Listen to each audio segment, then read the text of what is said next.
क्या आपने कभी रविवार की शाम को डूबने वाली फीलिंग को महसूस किया है? जब एक और वीकेंड बीत जाता है और काम पे लग जाने का नया वीक करीब आता है, वापस उस कार्यालय कक्ष में या कैश रजिस्टर पे या जो करने की आप मांग कर रहे हैं, क्षमा करें ग्राहकों।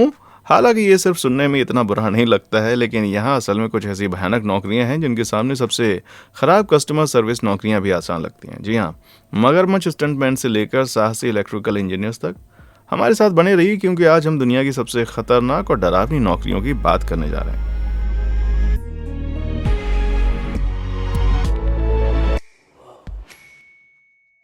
मगरमच्छ स्टंटमैन अपने डरावनी दांतों, तीव्र शिकार करने की क्षमता और जबड़े की हड्डी तोड़ने वाली ताकत के साथ मगरमच्छ इस धरती पर सबसे घातक प्राणियों में से एक माने जाते हैं। और सियामीज का मगरमच्छ भी कुछ इसी तरह का है। तो जनाब, दक्षिण पूर्व एशिया के ये मगरमच्छ लगभग 13 फीट तक लंबे हो सकते हैं और इनका विशाल जबड़ा 64 बेहद तेज दांतों से भरा होता है। बाप रे। लेकिन ये उन वर्कर्स के लिए कोई समस्या नहीं है जो थाईलैंड के सैम्फ्रान एलिफेंट ग्राउंड और चिड़ियाघर में काम करते हैं। यहाँ ये कहना काफी हद तक उचित होगा कि ये कर्मचारी सियामीज के इन मगरमच्छों से बहुत परिचित हो गए, क्योंकि चिड़ियाघर सबसे दिलचस्प नज़ारों में से एक है। मगरमच्छों की कुश्ती। तो अगर ये खतरनाक नहीं लग रहा है तो बता दूं कि वे मगरमच्छों के खुले जबड़ों के बीच अपने हाथ और यहाँ तक कि अपना सिर फंसाने वाले स्टंट भी करते हैं। भाई, इन कर्मचारियों को जो भी तनख्वाह मिल रही हो वो काफी नहीं है। ये सुनने में भले ही अजीब लगे, लेकिन इस चिड़ियाघर में स्टंट करने का यह खेल 1985 से चला आ रहा है, और वो भी ये डराने वाला शो दिन में 2 बार होता है। इतने सारे शो पेश करने के साथ आपको ये जानकर शायद आश्चर्य नहीं होगा कि ये मगरमच्छ स्टंट हमेशा योजना के अनुसार नहीं होते। भाई, साल 2018 में एक परफॉर्मेंस के दौरान एक मगरमच्छ ने एक ट्रेनर के बाजू को काट लिया था। शुक्र है कि हमला इतना ज्यादा गंभीर नहीं था और स्टंटमैन 2 सप्ताह बाद काम पर वापस आ गया। फिर भी अगर ये मेरा काम होता तो मैं इतना सेपी तो कभी भी नहीं होता भाई। Mad Honey harvester. दोस्तों, पहली नजर में कैचकर और हिमालय पर्वत प्रकृति की सुंदरता की सराहना करने के लिए एक आइडियल स्थान प्रतीत होता है, लेकिन ये दृश्य सिर्फ दिखने में इतना शांत लगता है और यहाँ जाने वाले मजदूर हर दिन इन पहाड़ों में अपनी जान जोखिम में डालते हैं। इन इलाकों में मौजूद रोडेंडोड्रोन पौधों को खाने वाली मधुमक्खियां जिस चीज का उत्पादन करती हैं उसे मैड हनी कहा जाता है। ये मड रेड शहद इसलिए इतना लोकप्रिय हुआ है क्योंकि ये कंज्यूमर को बज प्रदान करता है और इसकी ज्यादा डिमांड होने के कारण ये चीज $80 प्रति पाउंड तक बिक सकती है। हालांकि यहाँ एक छोटी समस्या है। रोडोडेंड्रोन बहुत ऊंचाई पर पनपते हैं, जिसका मतलब है कि मधुमक्खियां पहाड़ की चट्टानों पर घोंसला बनाती हैं। इसलिए कर्मचारियों को बहुत ऊंचाई से शहद इकट्ठा करना पड़ता है, जो जमीन से लगभग 300 फीट ऊपर होता है। लेकिन ये इसका आधा भी नहीं है। ये कर्मचारी गिरने से बचने के लिए हार्नेस का भी इस्तेमाल नहीं करते, ना ही चेरी पेकर का इस्तेमाल करते हैं। वे लोग खास तौर पर एक ग्रामीण नेपाली जनजाति के होते हैं जिन्हें गुरुंग कहा जाता है, और वे सैकड़ों सालों से कुछ इसी तरह से शहद निकालने का काम करते हैं, बस कुछ रूडिमेंट्री टूल्स के साथ। इस प्रकार वे सिर्फ बांस और रस्सी से बनी सीढ़ियों का इस्तेमाल करते हैं और इन सीढ़ियों को पहले पहाड़ी के ऊपर फंसाकर नीचे की ओर छोड़ देते हैं, और फिर शहद इकट्ठा करने वाले लोग ऊपर से उतरकर नीचे चट्टान पर मौजूद भयानक खजाने तक पहुंच जाते हैं। बेशक उन्हें मधुमक्खियों के काटने के खतरे से भी निपटना पड़ता होगा। तो हिमालय की ये विशाल मधुमक्खी ये क्रिटर मैड हनी के उत्पादन के लिए जिम्मेदार होती है और ये दुनिया की सबसे बड़ी मधुमक्खी मानी जाती है, जिसकी रीढ़ की हड्डी की लंबाई 1.2 इंच तक होती है। तो अब आप कल्पना कर सकते हैं कि हजारों मधुमक्खियां जब आपको काटने की कोशिश करेंगी, और वो भी जब आप हवा में 300 फीट ऊपर लटक रहे हो, तो फिर क्या बीतेगी। वाकई में आसान काम नहीं है। आखिर इस चीज का स्वाद जितना अच्छा होगा, क्या कहते हो आप। लेकिन ये सिर्फ भारी मधुमक्खियां एकमात्र ऐसे जानवर नहीं है जिनसे शहद इकट्ठा करने वालों को सावधान रहने की जरूरत है। ब्राउन बेयर, वे 9 फीट लंबे और 1300 पाउंड वजन वाले जानवर भी इन पहाड़ी क्षेत्रों के आसपास छिपे रहते हैं। सुनने में जितना डरावना लग सकता है, इस तरह के इलाके इन दिग्गजों को देखने के लिए और ज्यादा अच्छी जगह हो सकती है। मेरा मतलब है, जरा इस बेचारे बच्चे पर एक नजर डालो जिसने बहुत ज्यादा मैड हनी खा लिया है। ये इस काम से दूर है। कुल मिलाकर शहद की हार्वेस्टिंग करना बहुत ही मुश्किल काम होता है। Mount Everest guide. तो भाई, पता चला कि हिमालय के पहाड़ों में शहद इकट्ठा करना ही एकमात्र खतरनाक क्रिया नहीं है। माउंट एवरेस्ट दुनिया का सबसे ऊंचा पर्वत है जो हिमालय पर्वत की चोटियों में से एक है। शेरपा इस इलाके के लोगों की एक स्वदेशी जनजाति है जो इस इलाके की यात्रा करने में माहिर माने जाते हैं, और अक्सर इन्हें एवरेस्ट को एक्सप्लोर करने वाले लोगों का मार्गदर्शन करने के लिए चुना जाता है। इन पहाड़ पर तापमान लगभग -35 डिग्री फ़ारेनहाइट तक गिर सकता है। ये ध्यान में रखते हुए कि हाइपोथर्मिया का शिकार एक इंसान सिर्फ 10 डिग्री फ़ारेनहाइट पर ही रह सकता है, इसलिए ये जगह कमजोर दिल वालों के लिए तो बिल्कुल नहीं है। यहाँ एवलांच के गिरने का भी खतरा रहता है, जिसमें लगभग 10 लाख टन तक बर्फ हो सकती है। बाप रे, ये जोखिम भरा लग सकता है ना? अरे भाई, अभी तो हमने एक इनफेमस खम्बू के बारे में बात ही नहीं की। जी हाँ, आइस फॉल। ये 2.5 मील चौड़ा हिस्सा इतना अस्थिर है कि इसके घर के आकार जितने बर्फ के स्लैब रास्ते पर गिरे रहते हैं, और साथ ही इस बर्फ में लगभग 150 फीट गहरी दरारें होती हैं, जिन्हें पार करने के लिए यात्रियों को सीढ़ियों का इस्तेमाल करना पड़ता है। भाई, इतना खतरनाक है कि एवरेस्ट के इस हिस्से पर 47 लोग अपनी जान से हाथ धो बैठते हैं, और ये आंकड़े सिर्फ 1953 से लेकर 2023 के बीच में दर्ज किए गए हैं। लेकिन मार्गदर्शक के रूप में काम करने के अलावा शेरपा अक्सर इन यात्रियों का सामान जैसे कि भोजन, टेंट्स और ऑक्सीजन सिलेंडर्स को भी उठाते हैं। ये बेचारे अपनी जान जोखिम में डालते हैं ताकि ये एक्सप्लोरर्स पहाड़ पर चढ़ सकें। और दुख की बात यह है कि पिछली शताब्दी में लगभग 100 शेरपा अपनी जान गंवा बैठे, जिस दौरान वे इन एक्सप्लोरर की मदद कर रहे थे। आप सोच रहे होंगे कि कम से कम इन लोगों को एवलांच से बचने, बर्फ की चट्टानों से बचने और भयानक दरारों को पार करने के लिए मोटी रकम मिलती होगी। आखिरकार एवरेस्ट पर काम करने वाले यूके और यूएसए के पश्चिमी गाइड प्रति सीजन लगभग $50,000 कमाते हैं, लेकिन शेरपा उसका सिर्फ 10% कमाते हैं, जो उनके परिवारों के पोषण के लिए शायद ही काफ़ी हो सकता है। तो मैं स्पष्ट रूप से कह सकता हूँ ये काम बहुत ही जोखिम भरा है, कठिन है, और कमाई तो इसमें बिल्कुल ही कम है। मुझे लगता है अब समय आ गया है कि टूरिस्ट को टॉप पर जाने के लिए अपना रास्ता खुद ढूंढने दिया जाए, है ना? अलास्का केकड़ा मछुआरा। मछली पकड़ना, पानी की भी आरामदायक लहरें और लाइन का वो हल्का सा खिंचाव कितना आरामदायक है ना? खैर, ऐसा नहीं है। अगर आप अलास्का के केकड़े पकड़ रहे हो, इन मछुआरों के लिए मछली पकड़ने का मतलब आराम नहीं है, बल्कि जीवित रहना है। बता दूं, अलास्का किंग केकड़ा मछली पकड़ने में हर साल लगभग 300 लोगों की मौत प्रति 1 लाख कर्मचारियों में से होती है। भाई, लकड़हारों की मृत्यु के आंकड़े से लगभग 2 गुना ही है। यहाँ लगभग हर साल 132 मौतें प्रति 1 लाख कर्मचारियों में से होती हैं। लेकिन ऐसा क्या है कि इसे इतना खतरनाक पेशा इसको बना देता है? बता दूं कि अलास्का तट के उबड़ खाबड़ समुद्र, जहाँ किंग केकड़ा पाया जा सकता है, वहाँ कुछ गंभीर खतरे दस्तक दे रहे होते हैं। यहाँ उठने वाली तेज लहरें जहाज के डेक से लगभग 45 फीट तक ऊपर जा सकती हैं, जिसके दौरान 70 मील प्रति घंटे की तेज हवाएं कर्मचारियों को सिर के बल गिरा सकती हैं। अगर ये काफ़ी डरावना नहीं है तो बता दूं कि यहाँ तापमान 20 डिग्री फ़ारेनहाइट से नीचे गिर सकता है, जिसका मतलब है कि मछुआरे अक्सर गीले होकर बह जाते हैं और जम भी जाते हैं। ये काफ़ी दर्दनाक लग रहा है ना? केकड़े को पकड़ कर ले जाने से कर्मचारी के लिए पानी में गिरने का खतरा भी होता है, और इस पानी का तापमान लगभग 30 फ़ारेनहाइट से कम होने के कारण समुद्र में गिरने वाला कोई भी इंसान ठंडे पानी में ज़्यादा से ज़्यादा 5 मिनट तक जीवित रहने में सक्षम होगा। भाई, अगर ये सब काफ़ी खतरनाक नहीं लगा तो बता दूं कि कोई भी कर्मचारी कॉइल लाइनों में फंस सकता है, जो इतने मजबूत हैं कि ये 800 पाउंड के कैच को खींचते हैं, जिससे हड्डियां टूट जाती हैं या ब्रेन में ट्राउमेटिक इंजरी हो जाती है। और ये तब और ज़्यादा दर्दनाक बन जाता है जब आप सोचते हैं कि किसी समंदर के बीच में, जो शहर के अस्पताल से सैकड़ों मील दूर है। हाँ भाई, इससे कोई फ़र्क नहीं पड़ता कि आप कितने घायल हो, आपको यहाँ जल्द से जल्द डॉक्टर भी नहीं मिलेगा। ये काम वाकई में बहुत ज़्यादा विश्वासघाती है, लेकिन इसमें एक फ़ायदा है, तनख्वाह। जी हाँ, किंग क्रैब पकड़ने वाला मछुआरा $50,000 तक कमा सकता है, और वो भी सिर्फ कुछ ही दिनों में। ये कहना ठीक रहेगा कि तनख्वाह एक राजा के लिए काफ़ी है। क्या आप जानते हैं कि एक राजा के लिए और क्या काफ़ी है? खैर, डींगे दिखाने के बिना मेरी वीडियोस, हाँ, तो शर्माओ मत, नीचे दिए गए लाइक और सब्सक्राइब बटन दबा दो और मेरे दिलचस्प कंटेंट को देखते रहो। पानी के नीचे वेल्डर। हालांकि अलास्का में केकड़े पकड़ने वाला काम मुश्किल ज़रूर लगता है, पर कम से कम उनके पास एक नाव की सुविधा तो होती है। लेकिन इस इंसान के बारे में ऐसा नहीं कहा जा सकता जो इस घाट की सफाई कर रहा है। मेरा मतलब है कि ये कानूनी ऑक्यूपेशन से ज़्यादा टॉर्चर जैसा लगता है। इस मेहनती कर्मचारी की तरह ही वेल्डर भी समुद्र में काम करते हैं, जिनका काम पानी के नीचे के इक्विपमेंट, पाइपलाइंस और बुनियादी ढांचे को जोड़ने या उनकी मरम्मत करने का होता है।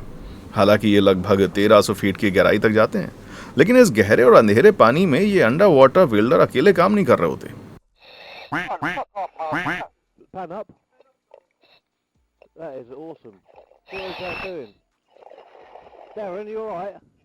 भाई, डेरिन सुरक्षित नहीं लग रहा है, और मैं उसे बिल्कुल भी दोष नहीं देता। वो एक पोर बीगल शार्क है। ये जनाब 12 फीट लंबा और लगभग 600 पाउंड का जानवर है, जो ग्रेट व्हाइट शार्क का करीबी रिश्तेदार होता है। लेकिन ये यहाँ खतरे का आधा भी नहीं है। इतनी गहराई में काम करने के दौरान उन्हें तेज रोशनी की ज़रूरत होती है, ताकि वे जिस चीज़ पर काम कर रहे हैं उसे देख सकें। लेकिन ये रोशनी प्लैंकटन को आकर्षित करती है, जो मछलियों और उनके शिकारियों को लुभाती है। और भले ही पानी के नीचे वेल्डर शार्क के प्रभावित इलाके से भागने की कोशिश करें, लेकिन वे वहां से जल्दी से नहीं निकल सकते। जब एक डाइवर इतनी गहराई तक जाता है तो पानी के बढ़ते दबाव के कारण शरीर के टिश्यूज में ज़्यादा से ज़्यादा नाइट्रोजन एब्जॉर्ब होने लगती है, और जैसे जैसे वे उसे ऊपर चढ़ते हैं तो आसपास के पानी का दबाव कम हो जाता है। जो नाइट्रोजन एब्जॉर्ब हुआ होता है वो बुलबुले बनाने लगता है। अगर वे बहुत तेज़ी से ऊपर आते हैं तो नाइट्रोजन के बुलबुले ब्लड स्ट्रीम में जमा हो सकते हैं, जिससे डीकम्प्रेशन बीमारी हो सकती है, जिसके परिणाम स्वरूप चक्कर आना, सिर दर्द होना, भ्रम, थकान और शरीर में सुन्नता पैदा होती है। और ये तो बस कुछ ऐसी चीज़ें हैं जिनको आप 1300 फीट पानी के नीचे अनुभव नहीं करना चाहेंगे, जहाँ एक शार्क आपका पीछा कर रही हो। अच्छी बात यह है कि पानी के नीचे वेल्डर आमतौर पर प्रति साल $1 लाख से $2 लाख के बीच कमाते हैं। हालांकि आप इसे 3 गुना भी कर सकते हैं, लेकिन फिर भी आप मुझे गहरे अंधेरे समुद्र में शार्क के पास कभी नहीं पहुंचा पाएंगे भाई, कभी नहीं। लाइट हाउस का रखवाला। समुद्र से जुड़ी हुई एक और डरावनी नौकरी लाइट हाउस कीपर की है। आप जानते होंगे कि बल्ब के आविष्कार से पहले लाइट हाउस में लाइट आमतौर पर एक लौ से आती थी। एक सीमित इमारत के अंदर आग, ये सुनने में तो सुरक्षित लगता है, लेकिन ये कितना खतरनाक साबित हो सकता है। उदाहरण के लिए बता दूं तो 1755 के दशक में दक्षिणी इंग्लैंड के तट पर एडिस्टोन नाम का एक लाइट हाउस था, जहां हेनरी हॉल नामक 95 साल के एक आदमी ने लाइट हाउस की रखवाली करते हुए देखा कि लाइट देने वाले लालटेन से एक चिंगारी निकली, जिसमें से टावर के टॉप पर आग लग गई। जैसे हॉल ने आग पर पानी की एक बाल्टी फेंकने के लिए ऊपर देखा, तभी छत से पिघलते हुए शीशे की एक धारा सीधे उसके चेहरे और गले पर गिर गई। बाप रे! चमत्कार की बात यह है कि न जाने वो लाइट हाउस से कैसे जीवित निकल आया। दुख की बात यह है कि सिर्फ 12 दिन के बाद उसकी मृत्यु हो गई, क्योंकि उसके पेट में आधा पाउंड सॉलिड शीशा भर गया था। हालांकि आज के दिन भी लाइट हाउस कीपर की नौकरी करना किसी खतरे से खाली नहीं है। लाइट हाउस को उन इलाकों को उजागर करने के लिए बनाया जाता है जो अपने ऊबड़ खाबड़ समुद्र तटों के कारण भयंकर लहरों से प्रभावित होते रहते हैं। इनसे जहाज के कप्तानों को उनके चारों ओर नेविगेट करने या उनके स्थानों की पहचान करके उनकी स्थिति का पता लगाने में मदद मिलती है। हालांकि ये स्ट्रक्चर देखने में बेशक बड़े और भारी हो सकते हैं, लेकिन इनकी भी एक उम्र होती है। लहरों के प्रभाव से ये इमारत भी समय के साथ खराब हो सकती है। उदाहरण के लिए व्हेल रॉक लाइट को ले लो, जो रोड आइलैंड से थोड़ी दूरी पर है। यह अपनी क्षमता से 50 साल से ज्यादा समय तक खड़ा रहा, लेकिन न्यू इंग्लैंड तूफान की तेज लहरों ने 1938 में इस स्ट्रक्चर को 2 हिस्सों में तोड़ के रख दिया। और दुख की बात यह है कि इसने रक्षक वॉल्टर एबरले को इमारत के ज्यादातर हिस्से के साथ बहा दिया। इन डरावनी कहानियों के बावजूद लाइट हाउस की रखवाली करने वालों को कोई खासा पुरस्कार नहीं दिया जाता। औसत कर्मचारी को प्रतिवर्ष सिर्फ $45,000 मिल पाते हैं, और ये काम वाकई में कोई आसान काम भी नहीं है यार। लोहार की नौकरी। तो दोस्तों, एफिल टावर से लेकर एम्पायर स्टेट बिल्डिंग तक हमारी दुनिया में कुछ हैरान कर देने वाली इमारतें बहुत सारी हैं। लेकिन क्या आपने कभी सोचा है कि इन मॉन्यूमेंट्स को सबसे पहले कैसे खड़ा किया गया था? आखिरकार हर बड़ी इमारत को एक स्ट्रक्चरल ढांचे के साथ तैयार किया जाता है। खैर, आपको बता दूं कि ये काम एक आयरन वर्कर का होता है, जो नई इमारतों में सपोर्ट के लिए मेटल के टुकड़े का इस्तेमाल करते हैं, और साथ ही पुरानी इमारतों की मरम्मत और उनको रिनोवेट करते हैं। लेकिन इस तरह के मॉन्यूमेंट्स के लिए रूपरेखा बनाना आसान काम नहीं होता। कुल मिलाकर इस पेशे में 47 मौतें हर साल प्रति 1 लाख कर्मचारियों में होती हैं। लोहे का काम करने वाले लोग सैकड़ों फीट हवा में रहकर काम करते हैं, वो भी सिर्फ एक हार्नेस के साथ, जो ज्यादा समय उन्हें फुटपाथ पर गिरकर लाश बनने से बचाता है। भाई, अभी तो उन अजीब स्थितियों का जिक्र भी नहीं किया जा रहा जिनका इन कर्मचारियों को सामना करना पड़ सकता है। मतलब जरा कल्पना कीजिए कि कोई एक लोहे की बीम के साथ सैकड़ों फीट ऊपर हवा में चल रहा हो, जबकि तेज हवाएं आपको नीचे गिराने की कोशिश कर रही हो। इस वक्त वे इतना रिलैक्स्ड बिल्कुल नहीं हो सकते।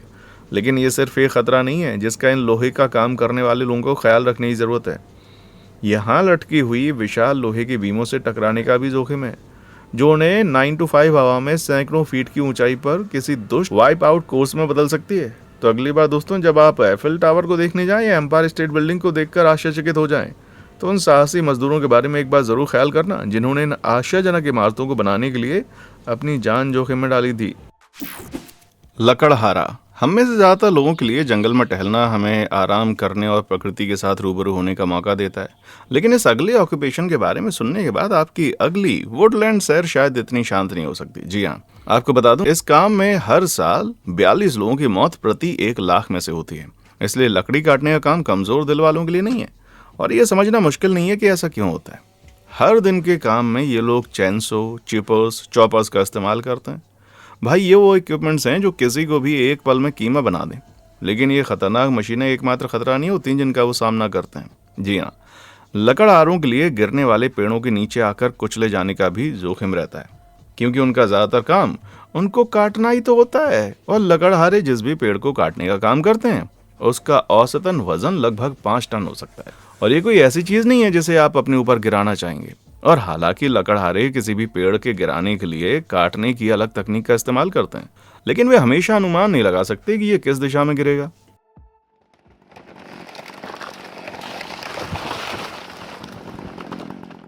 वाह भाई, ऐसा तब होता है जब आप किसी सड़े हुए पेड़ को काटते हैं और वो गिरने से पहले ही अलग अलग हिस्सों में टूटने लगता है। भाई इसके आसपास रहना बहुत ही खतरनाक हो सकता है, और इसके बिल्कुल नीचे तो फिर क्या ही कहें। अगर ये काफी आपको नहीं लग रहा तो बता दूं कि कुछ लकड़हारे तो पेड़ों पर ही चढ़कर उनकी लंबी और ढीली शाखाओं को काट देते हैं, जिसके परिणाम स्वरूप वे उम्मीद कर सकते हैं कि वे आप पर गिर सकते हैं, और वो नहीं तब जब वे चक्कर गाने वाली ऊंचाइयों पर होंगे।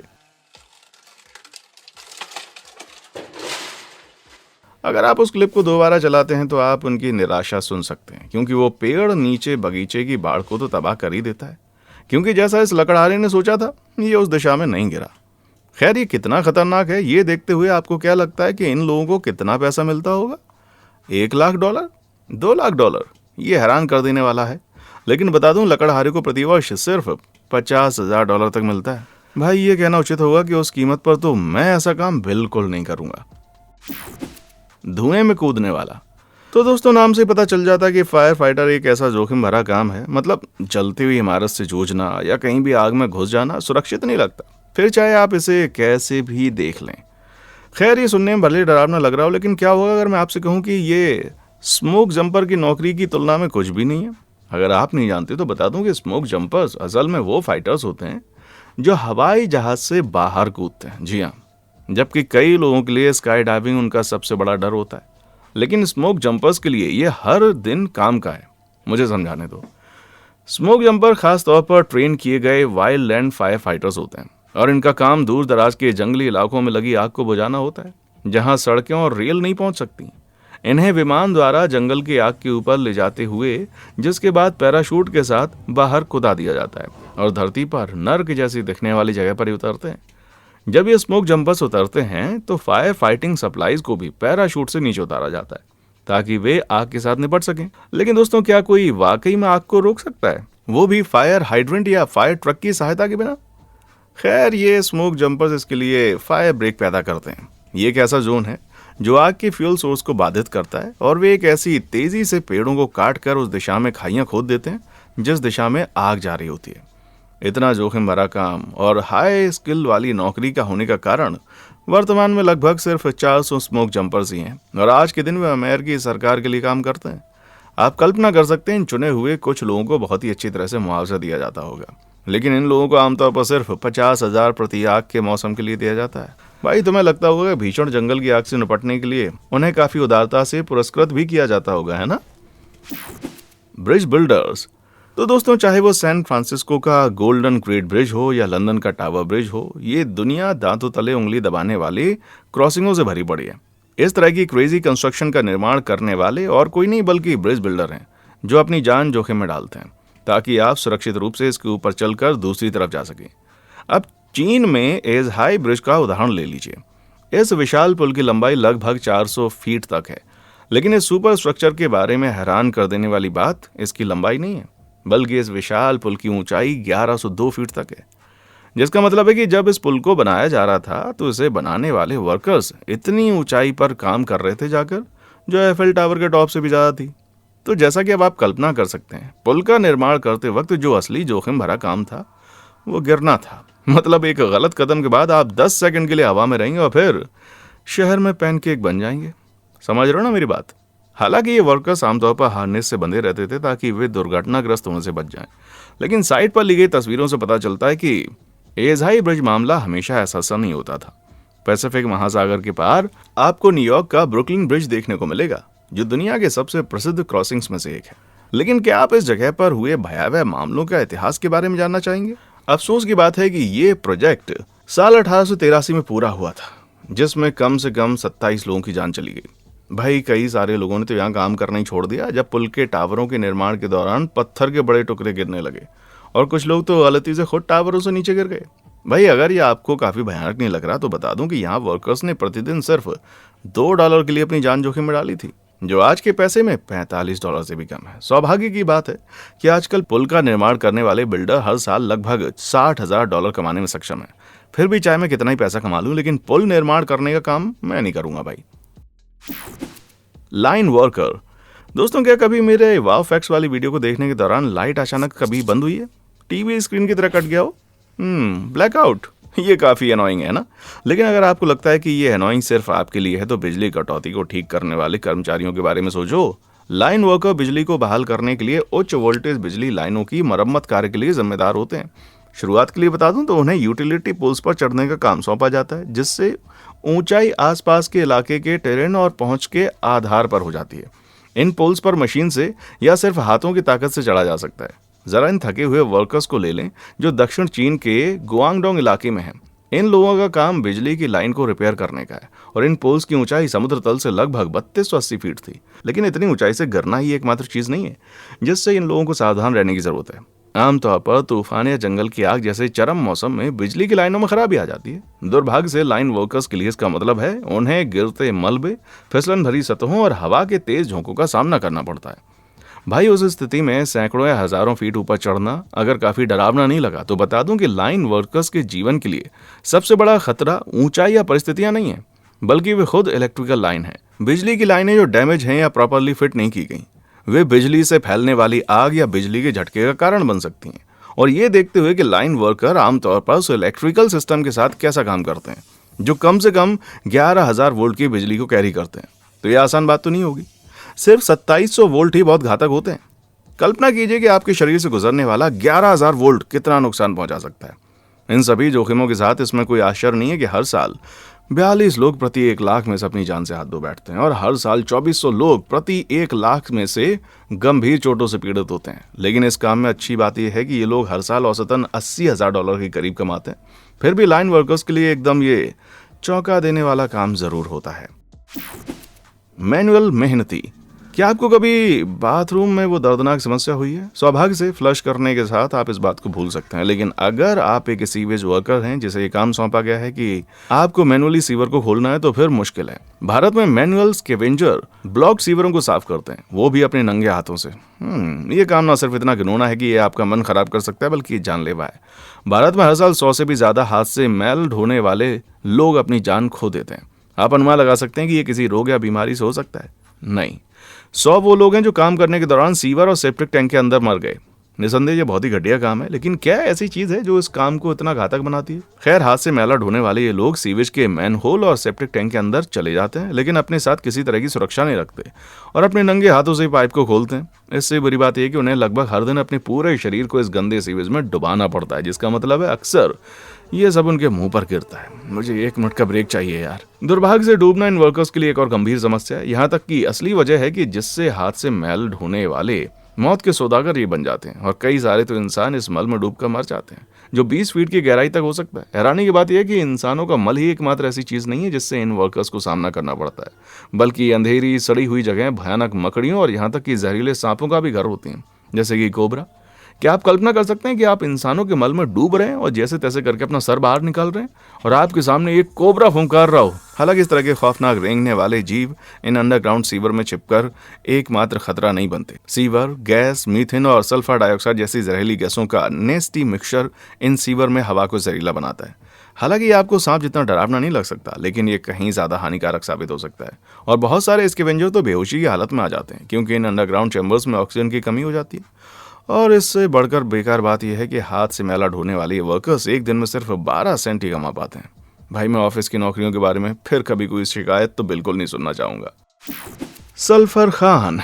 जैसा कि मैं बोल रहा हूं, लगभग 50 ज्वालामुखी पूरी दुनिया में एक साथ फूट रहे होते हैं, जिनमें से सिर्फ कुछ भाप के गुबार छोड़ रहे होते हैं, जबकि कुछ ऐसे हैं जो टनों के हिसाब से लावा पैदा कर रहे हैं, जिसका तापमान 2140 डिग्री फ़ारेनहाइट से ज्यादा हो सकता है। कुछ भी हो, इनके करीब ना जाना सबसे अच्छा है ना?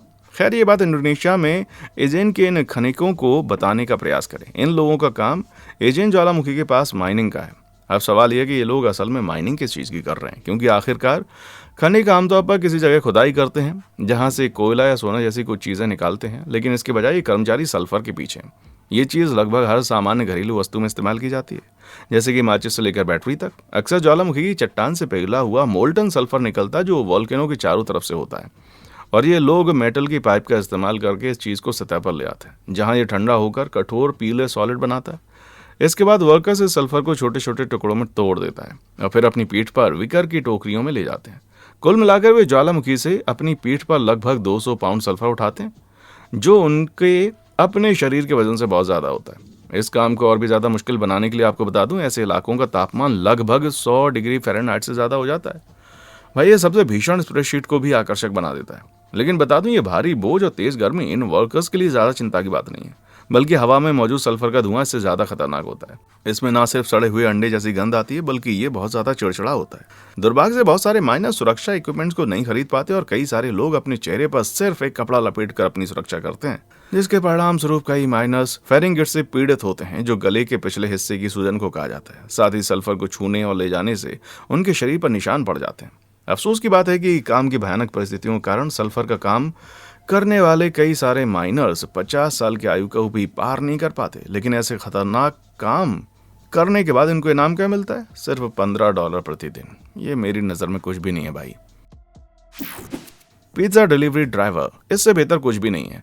आपको ताज़ा गर्म चीज़ी पिज्ज़ा खाने को मिले, हाँ क्षमा करें, लेकिन इसका मतलब ये नहीं है कि आपका स्वादिष्ट डीप डिश हमेशा आपके दरवाजे पर आसानी से पहुंच जाएगा। US bureau of labour statistics के अनुसार एक पिज्ज़ा डिलीवरी ड्राइवर को एक पुलिस अधिकारी की तुलना में चोट या मौत का खतरा ज़्यादा होता है, और कुल मिलाकर हर साल 25 लोग प्रति 1 लाख डिलीवरी ड्राइवर के काम के दौरान भगवान को प्यारे होते हैं। तो भाई आखिर पिज्ज़ा डिलीवरी करने में इतना खतरा क्यों रहता है? पहली बात तो यह है कि इन लोगों को किसी भी तरह के जानलेवा मौसम में लोगों को डिनर डिलीवर करना होता है। उदाहरण के लिए इस वीर डिलीवरी ड्राइवर को देख लीजिए, जिसने तूफान के दौरान अपनी जान जोखिम में डाल दी ताकि कोई रात के खाने में कुछ खा सके।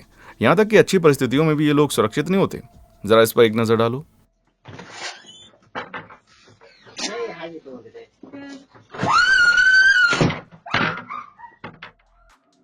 यार वो गिलहरी सचमुच किसी तरह की पपड़ी खाने के लिए तरस रही होगी ना। पूरी गंभीरता के साथ कहें तो दूसरे कई सारे पिज्ज़ा डिलीवरी ड्राइवरों को सड़क पर कुछ गंभीर खतरों का सामना करना पड़ता है, जिससे उन्हें यातायात दुर्घटनाओं का खतरा होता है। लेकिन इन लोगों के सामने यही एकमात्र समस्या नहीं है। चौंकाने वाली बात यह है कि 17% पिज्ज़ा डिलीवरी ड्राइवर की मौतें जानबूझकर चोट लगने के कारण, चोरी के कारण होती हैं या उनकी हत्या की जाती है। इसलिए नहीं कि क्रिमिनल पिज्ज़ा का एक टुकड़ा चुराने की फिराक में होते हैं, बल्कि इसलिए कि डिलीवरी ड्राइवर कैश के साथ काम करने के लिए जाते हैं। इसलिए बदमाश लोग आसानी से कुछ पैसे हासिल करने के लिए उनको अपना निशाना बनाते हैं।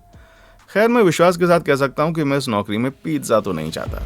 ठीक है, ये वो सारे खतरे हैं जिन्हें मैं एक दिन में संभाल सकता हूँ। आपको क्या लगता है, किस काम को संभालने के लिए ज़्यादा बहादुरी की ज़रूरत है? मुझे नीचे कमेंट सेक्शन में आकर बताएं। और हाँ, देखने के लिए शुक्रिया।